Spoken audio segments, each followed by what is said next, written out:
Each of our lives are full of decisions.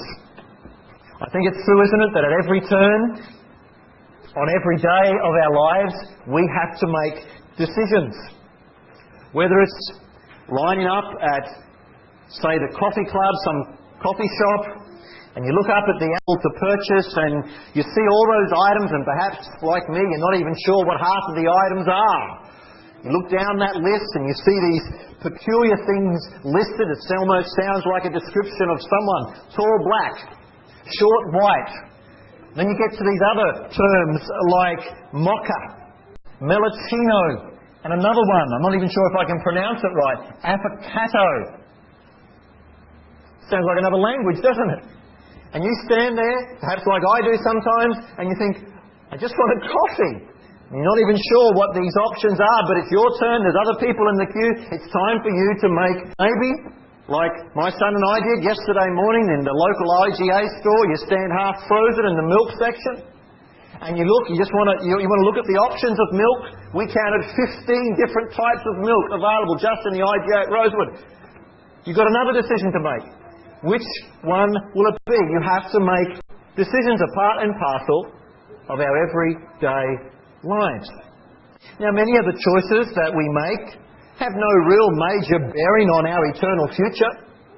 Many of the choices that we make will have no direct bearing on our spiritual well-being as we live in this world. Those socks that you are now wearing, that you chose to wear this morning, the choice of those socks will probably not affect your walk with God. Sorry to say, girls, or ladies, young ladies, but the hair clip that took you so long to decide, that will probably not have a great bearing on your spiritual state now or into the future. You see, there are some decisions, there are some choices we make that do not have a direct bearing upon us spiritually or our spiritual well-being or our eternal future. But there are other choices, decisions in life that are more important. They are vital decisions, we could say. Decisions like, what job will I choose? Who will I marry? Where will I live? Now, all of us have important, no matter what stage of life we are in, we all have important decisions to make. But it's obvious, isn't it, that many of the major decisions that young people have to make, such as, will I study after school? If so, what career path should I choose? If I have to leave home, where should I live? With whom should I live? You see, many of those questions are ones which you who are young people have or will have to face. Foolishly, it could drastically hinder you spiritually for the rest of your lives with such decisions. Now, such decisions are not just, as I said before, they're not just confined to youth. They do relate to all of us. But in particular, for a really important issue. Much wisdom, therefore, is needed in making important choices in our lives, because foolish decisions with major issues can set us down a track that could end up in disaster for us and even our own family. Turn to this series this morning, Lessons from the Life of Lot. I want to suggest to you that's exactly what we see with Lot. Lot makes a foolish choice. It's not one of those inconsequential decisions about which hair clip, or about what sandals he should wear on the trip he makes with Abram across the desert toward the land of Canaan. It's not about inconsequential decisions, but a major decision that related to his job. It related to where he would live. He made a foolish choice. Spiritual effects upon him personally and upon his family. A decision that in the end, I would suggest to you, as we will see in the coming weeks, perhaps in the following chapters, in the end, this decision drastically weakened his witness for God. death of some within his family, a decision that set him down a track that impacted his walk with God, and it even destroyed his happiness in this world. Now remember, he was a child of God, and mostly made, even by the children of God, will bring disastrous consequences upon us. So friends, I ask you to consider with me what I've simply entitled from here in Genesis 13, Lot's foolish choice. And there are three things that I want us to think about as I seek to open up these factors leading to his choice. Secondly, the focus in his choice. And then lastly, the folly of his choice. Firstly then, look with me in our Bibles at the factors that lead to him making this choice. You read that due to the death of his father, Lot's father Haran, that Lot came under the influence of his godly uncle Abraham. Or as he was called at this point in the story, Abram. So there's this team that is formed. There's a nephew without a father. God in his providence brings him. So it's Lot, the nephew, and Uncle Abe are together in partnership. And when God revealed himself to Abram and told him that he should leave the idolatrous influence of the Ur of the Chaldeans, we know, as we saw last week, Uncle Abe obeyed. Remember Hebrews 11. It says, not knowing where he was going. He walked out of Ur. But he didn't go by how his eyes were showing. He didn't walk by sight. He walked by faith. That was Uncle Abe. And Lot, remember, is right behind him. Lot's got his sandals on. He's walking Canaan. And when they eventually arrive in the land of Canaan, remember the story? Famine comes to the land, severe famine, so they're forced to temporarily move away from the land, and they go down south. They go into Egypt, a place known for plenty of water, a place known for prosperity. They go to the obvious place. Sin in that context. So we saw last week, God in His mercy nevertheless blessed him and blessed Lot with material provisions. And so it is that by the time that Uncle Abe and Lot return from down south in Egypt and head their way back up north to the Promised Land, we read in the story today, verse 1, then Abram went up from Egypt, he and his wife and all that he had, and Lot with him to the south. That's perhaps to the south of the land of promise. Abram was very rich in livestock, in silver and in gold. In regards to Lot, verse 5, Lot also, who went with Abram, had flocks and herds. And notice at the end of our study last week, we saw there, didn't we? God's bountiful provision, both for Lot and for Uncle Abe. But that bountiful provision did cause some problems to outflow in that circumstance. And that's where we are in verse 6 now. Not able to support them, that they might dwell together, for their possessions were so great that they could not dwell together. In other words, they had so many possessions, and in particular, they had so many sheep, they had so many cattle, that there was not enough room for them all to reference that there simply was not enough feed for their sheep and for their cattle if they would stay in the same place. And so as the weeks unfold, as the months go by after returning from Egypt, it becomes clear that something needed to change. It became obvious, Uncle Abe is the senior partner in this situation. We can't sustain this current situation being together. We're going to have to decide what we should do. And then there was this additional problem that was beginning to show its ugly head in verse 7. And, so it's an additional one, there was strife between the herdsman of Abram's livestock and the herdsman of Lot's livestock. Now, we don't know the reasons for these tensions. Perhaps these herdsmen were fighting over the food, they're fighting over the water, the limited water available for their stock. It seems to be suggested by the way that Moses describes this, that it is related to the livestock. They're called the servants. the herdsmen of Abram's livestock and the herdsmen. Whatever is the reason, there is strife between these workers of the livestock. Now, how many herdsmen were there? How many servants were there? Well, we can't find it in chapter 13. But if we study these passages very closely, we do know that within 3 years, Abram had a very large number of servants. In chapter 14, just turn over there, and verse 14, when Uncle Abe comes to rescue nephew Lot, it says, "Now when Abram heard that his brother was taken captive, 118 trained servants who were born in his own house. And he went in pursuit as far as Dan." Notice carefully Moses' description. 318 servants born in his house. 3 years after chapter 13. Well, surely if those men are old enough, those born into his house, old enough to be given arms to go and become part of his little band, his little army, then surely 3 years prior to that, which is where we are this morning, in chapter 13, those servants would have still been around.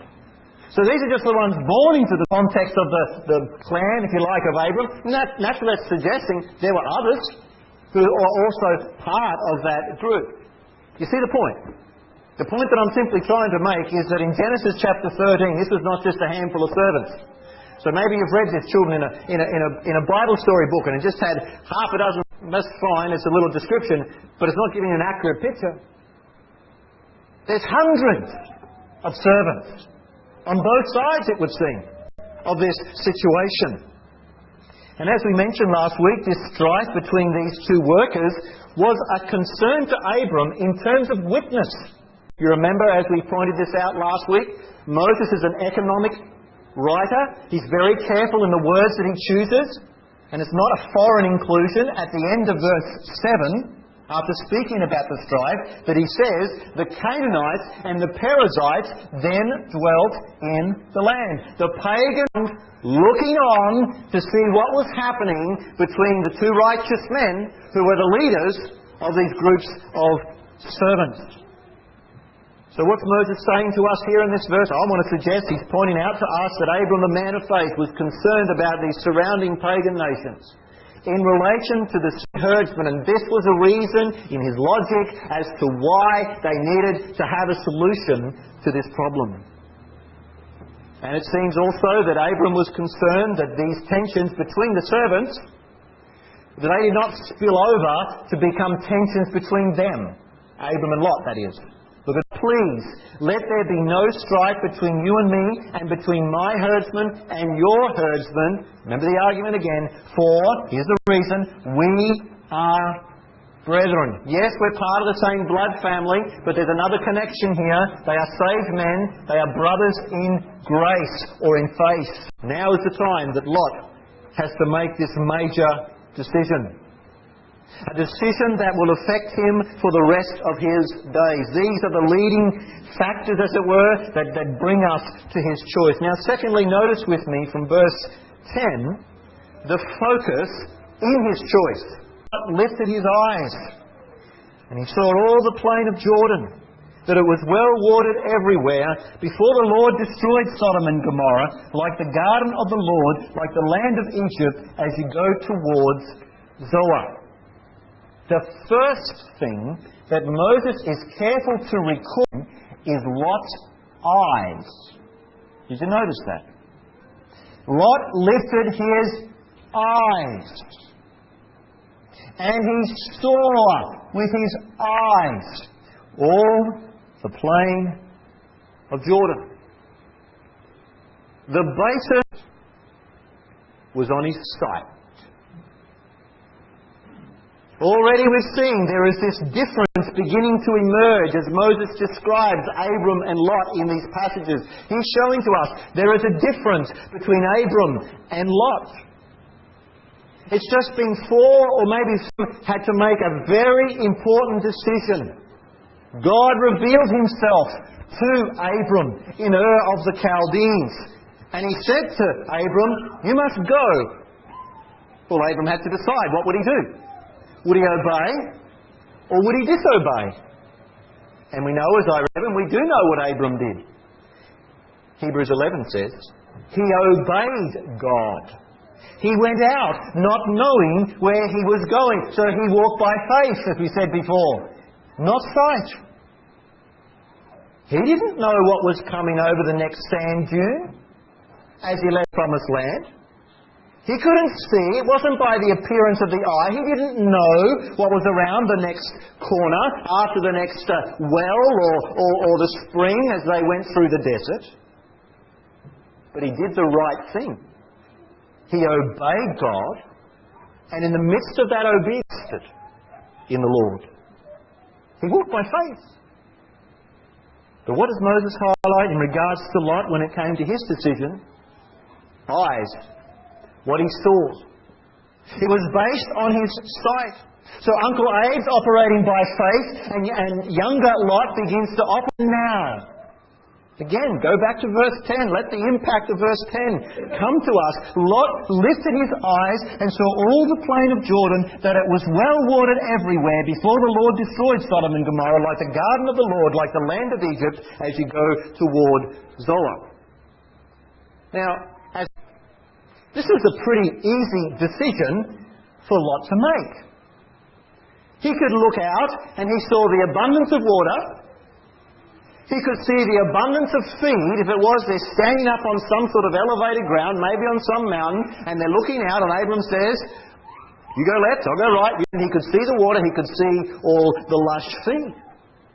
And how appealing that country must have been for him as he thinks of his flocks and as he thinks of his herds. And how does Moses liken this land? In verse 10. He likens it the garden of the Lord. That's not just a little quick thing. That is, I'll throw that in to give them something to read as they're reading through this story. That is a significant little statement. Never has there been greener grass. Never has there been more nutritional feed available for stock than.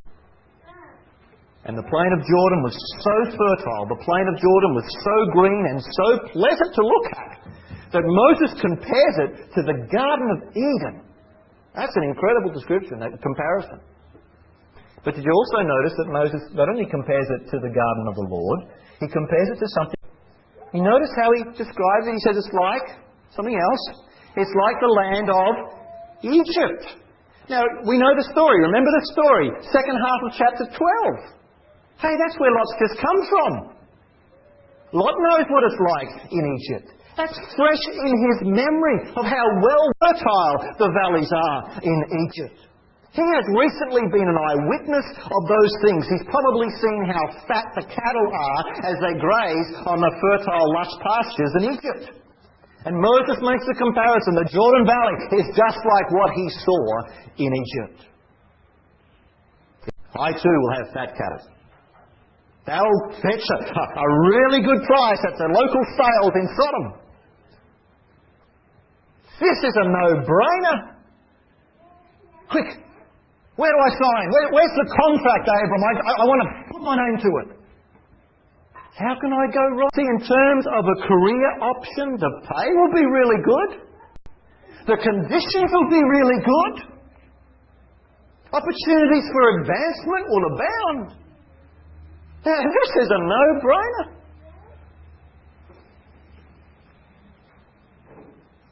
Though he didn't realize, Lot was falling for the very same temptation that Satan successfully used with Eve in the Garden of Eden. You remember the description that Moses gives in Genesis 3 and verse 6? The woman saw. She saw that the food, she saw that it was pleasant, that it was desirable to the eyes, and Satan comes to inflame this desire within her human heart.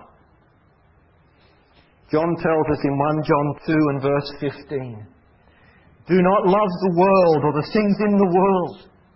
If anyone is not in him, for all that is in the world, and then he lists three things: the lust of the flesh, the lust of the eyes, And the pride of life is not of the Father, but it is of the world. You see, at this point, hope you can see with me, by sight, and he was lured by the lust of the eyes. The spirit of worldliness begins to rise up within his own heart. And he's lured away with what was pleasant, with what was enticing, with what was desirable to his eyes. Let me state the obvious, just in case you think I've got some warped perspective here. There is nothing wrong with green grass. There is nothing wrong with plenty of water for your cattle or your sheep. There is no... That's not the point. The point is Lot's focus. That's the point. His focus in considering this decision. This was a worldly decision. Because the focus of his choice was not his soul. This decision will lead him spiritually. He wasn't thinking firstly about God's kingdom and God's righteousness. This was simply a good business deal and quick, Abe, pass me the contract, where do I sign? Took up Moses' writing within that generation when he wrote this originally. And they read verse 10. And they read this reference to Eden and Egypt. They knew what happened in Eden and Egypt. Pleasant places, yes, for a season. But God's judgment came to both Eden and Egypt. And Moses tells us right up front that God's judgment is coming to this valley. He throws it in a bracket, if you like. 10, doesn't he? Lot lifted his eyes and saw all the plain of Jordan, that it was well watered everywhere. Just in case you weren't sure about this, that's the same place. That's what it was like before the Lord destroyed Sodom and Gomorrah.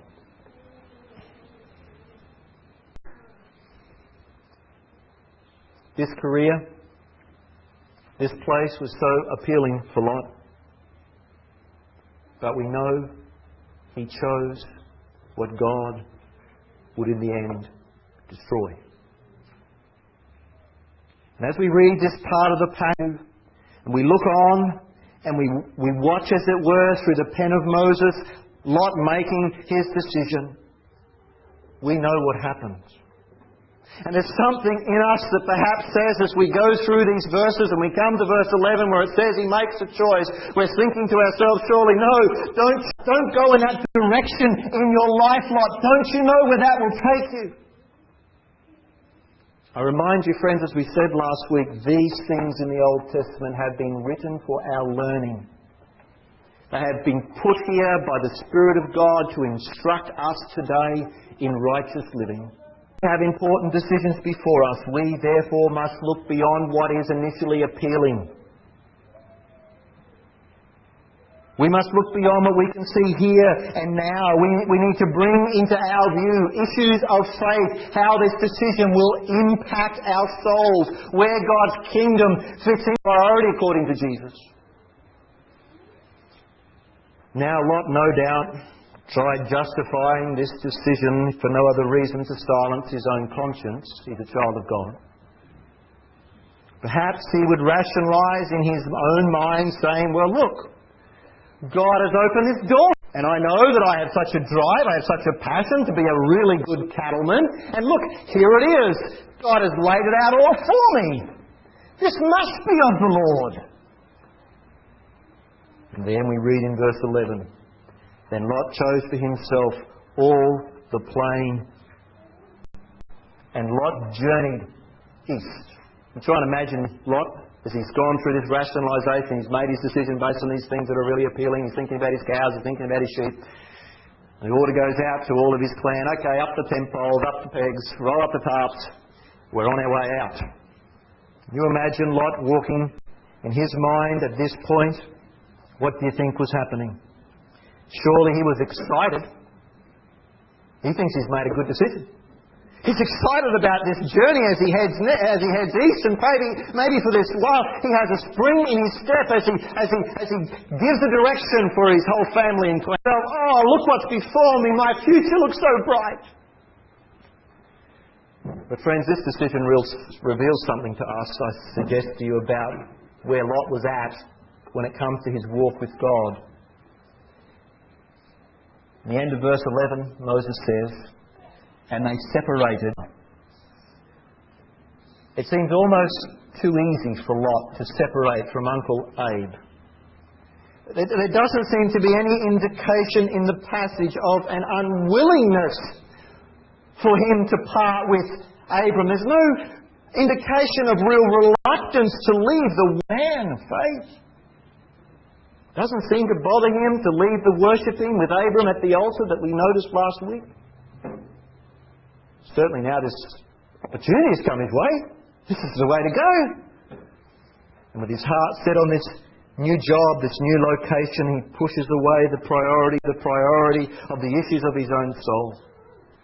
And not only that, I don't know about you, but it seems to me, isn't it a little bit rude, presumptuous even, that Lot, the younger one, the nephew, would just jump in and respond in the way that he did to his uncle's generous offer? Well, I'm talking to defer to Abraham or Abram and said, "Oh, no, Uncle. You choose first. You have the first choice." But no such offer was forthcoming from Lot when he saw what he could get. The Apostle Paul tells us what the approaching close with God for one who's walking in the Spirit. In Romans 12 and verse 10 he says, "In honour, giving preference to one another." You see, Lot was walking in the flesh, not the Spirit. What was Lot's focus in this important decision? It seems to be Lot's. He displayed a worldly focus. He displayed a measure of a love for this passing world. He had an outlook that shows a man living too much for the here and now and a disregard for the issues of his own soul. And again, I would suggest to you that Moses brings out a comparison again by contrast that Abram goes and Lot goes. In verse 18, at the end of the chapter, he speaks about Abram. He says, "Then Abram moved his tent." Okay, so he's going to give us something about geography here. He moved his tent and he went and dwelt in the terebinth trees of memory which are in Hebron. And what did he do there? An altar there to the Lord. So again, we've got this emphasis over and over again by Moses. Here is Abram. Here is once more Abram at the altar. He's worshipping Jehovah. He's praying to his God. He's seeking first the kingdom of God and the righteousness of God. Moses he's not perfect, but by God's grace, he is growing in grace, and he's seeking to focus on the Lord and the Lord's priorities and serving the Lord and being obedient to the Lord. And yet, even in terms of geography, you may want to take the time later to start to look up a map, if you have one, that would show these things. Well, as verse 18 tells us, he goes to the area where Hebron was. Hebron was west. Hebron was away from the Jordan Valley. Hebron was on the other side of the mountain range. And if it was, and we don't know at this whole thing as they're in the process of Lot making his decision, one heads that way, one goes west. West that way. Over the other side of the mountain range. And what happens to Lot? You see, Moses is careful to tell us even the direction he travels. Lot chose for himself all the plain of Jordan, and Lot journeyed east. Lot goes and he heads to the valley. The focus in his choice. Now finally, think with me about the folly of his choice. Abram dwelt in the land of Canaan, and Lot dwelt in the cities of the plain, and pitched his tent even as far as Sodom. So there, as we see, and we focus in on Lot at this point, we see there in verse 12 that Lot chose the neighbourhood of the cities, or he chose the valley of Jordan. There's no contradiction in verse 12. At this point, we know he's not living, as it were, literally in the cities, because we know he's still living in his tents. But he's living, what Moses is saying, in the orbit of the cities. He's living in the neighbourhood of the cities. These cities. Now he says cities, and we say, well, which cities? Well, we're probably very familiar with two of the cities, but they weren't the only cities. If you look over to chapter 14 and verse 2, there are actually 5 cities, and they're listed by Moses. Sodom, Gomorrah, they're probably the ones you knew about, Admah, and Zoar. Moses is careful to tell us that it was somewhere near Sodom where Lot initially pitched his tent. To the end of verse 12, and he pitched his tent even as far as or towards Sodom. God often speaks of Sodom. He often refers to Sodom, even if it's by way of a comparison to other people. He speaks about Sodom, and that city of Sodom stands out in the Bible as a city of great wickedness. We know that from verse 13, don't we? Just if this is the only verse. But the men of Sodom were exceedingly wicked and sinful against the Lord.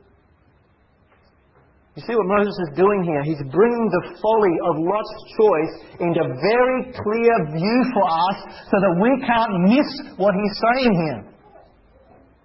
In around those parts of the country, probably for a couple of years by this time, they knew the reputation of the people who lived in this valley. Everyone knew that the men of Sodom were exceedingly wicked and sinful against the Lord. That is where Lot chose when it comes to where he would live. Now, as we think of Sodom, we think of its great wickedness. Most of us probably think of the gross sin of homosexuality when we think of that place. And there's nothing wrong to think that, because that is actually something of these studies, especially when we get to chapter 18 and especially chapter 19. But friends, Sodom's sins were broader than just sexual perversion.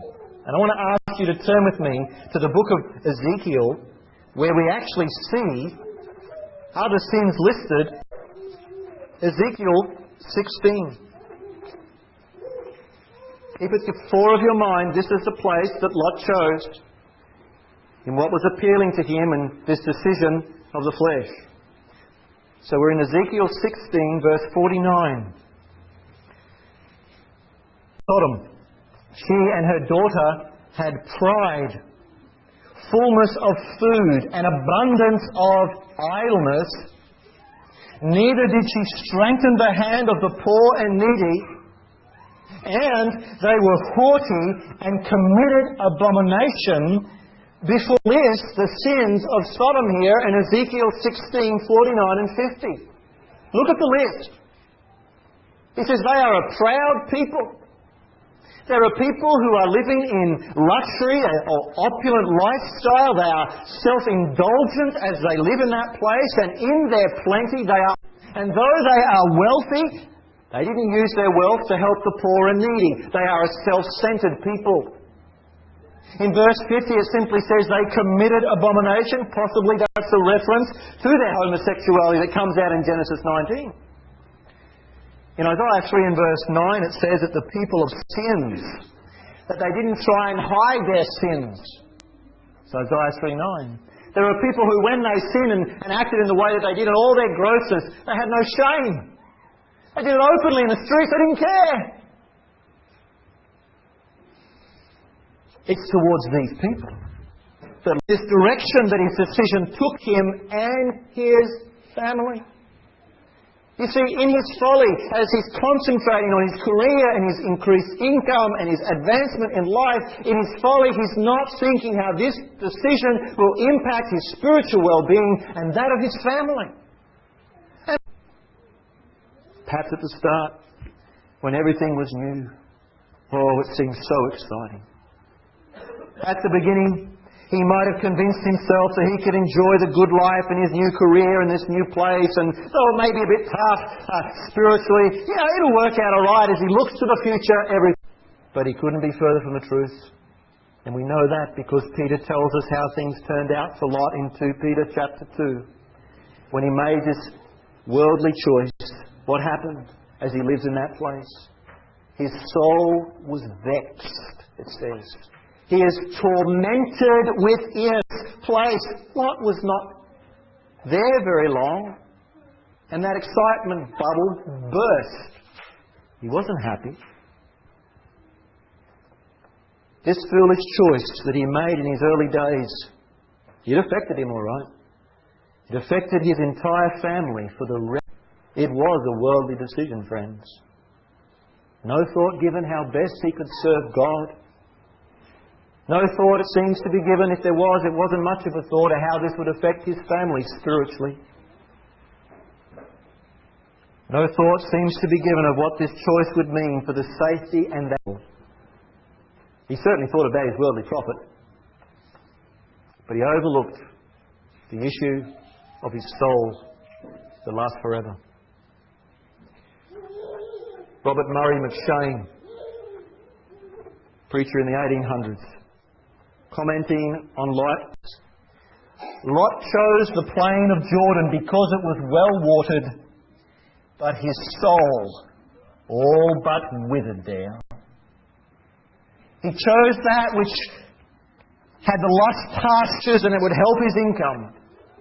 But there was nothing there to help him grow in grace. Justification and rationalisation that he might try and do something in this way to move forward. Trust you can see with me. Moses seems to be screaming out this message from this passage. Never, ever forget Lot's foolish choice. When it comes to life's important decisions, we need much wisdom. Much wisdom. Because foolish decisions made in a spirit of joy and delight about our futures. Foolish decisions with major issues can lead us down a track that will end in disaster, Lot.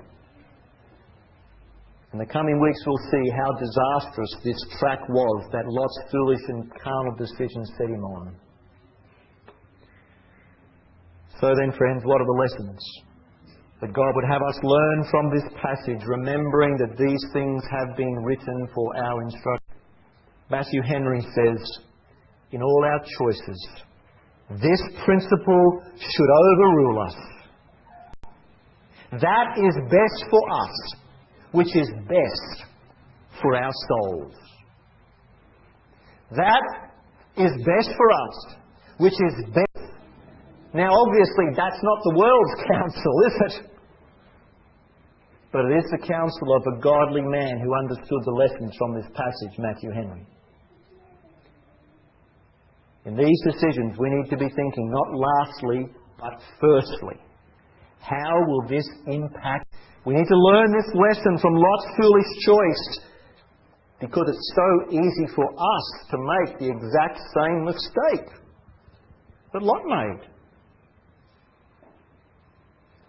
I want to quote now from J.C. Ryle, because I can't improve his words of counsel, that I think all Christians should read. It's just tremendous.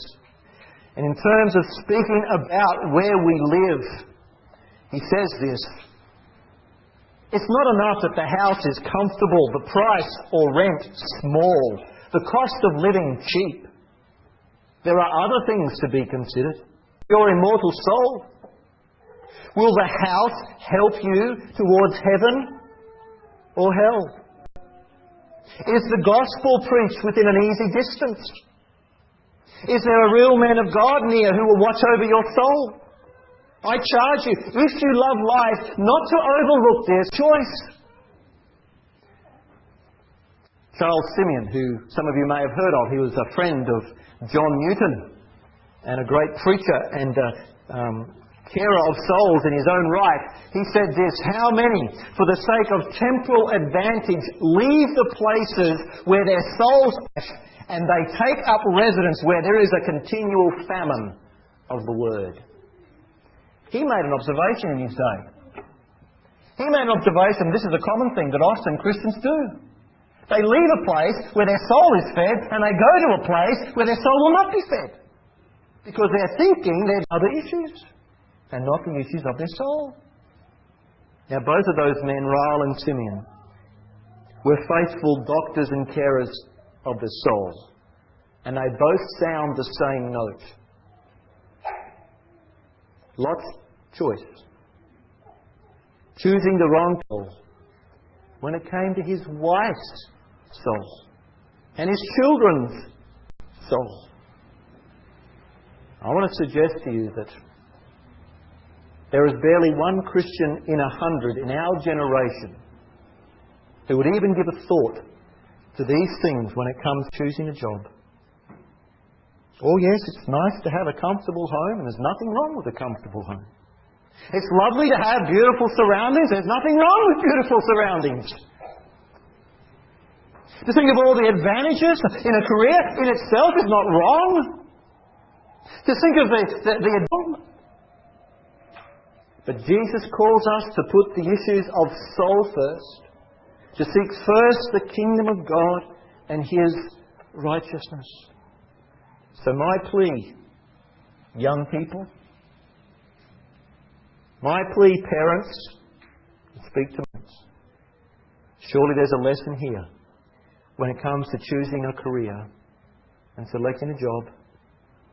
Again, let me quote Ryle. It's not enough that the salary is high and the advantages numerous. Think of the soul, the immortal soul, he says. Will it be fed or draw back? Will Sundays be free to be able to have one day in the week for spiritual business? I beseech you by the mercies of God to take heed what you do. Make no rash decision. Beware of Lot's choice. End of quote. God give wisdom to you young people. Wisdom to us as parents in the area of counsel and guidance where that may be required. And let us all recognise that Lot made a worldly decision. He thought primarily of himself.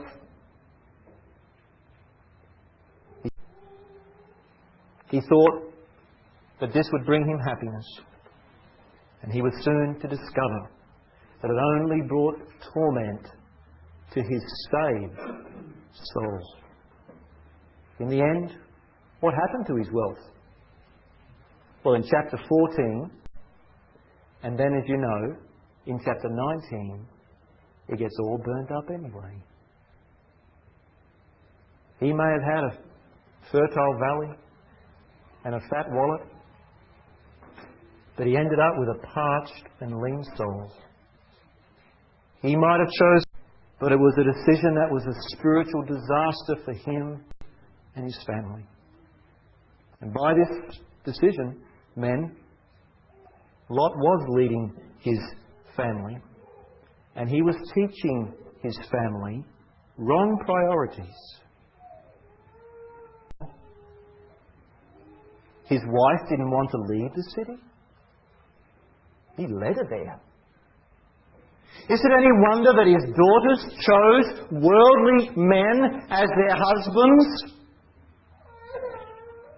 Is it any wonder of what we see, the two daughters that ended the story in their gross sin?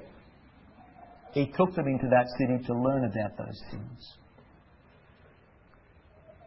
Men, our decision-making provides a role model for our wives and children. And all things being equal, it'll be that model. What decisions are before you today as a father and head of your home? What decisions are before you as a young person? Well, whatever they are, please consider the impact on your soul, on your wife's soul or your potential wife's soul and your children. And consider the horrible impact and tragic outcome of Lot's decision. These things are written for our learning. The priorities and the perspectives of Jesus at the fore of our mind.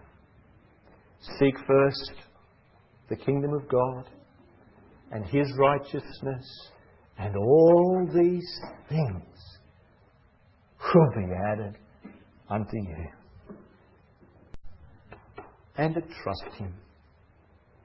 Even though we can't see the outcome of what the future may be for us. That's what trust is. Fully resting and relying upon Him who knows and loves us best.